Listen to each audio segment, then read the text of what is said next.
Hi guys, welcome back to the channel Achieving Online Freedom. In this video today, I'll be showing you how to change your birthday or date of birth on your Snapchat account. It is very simple, so let's go ahead and get started right into the video. The first thing you need to do is to open up your Snapchat account.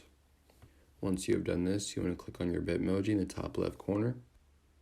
And then you want to click on the gear icon, which is the settings in the top right corner. Once you have done this, it's going to show you your name, username, birthday, mobile number, and email. And so if you still want to change your birthday, go ahead and click on your birthday.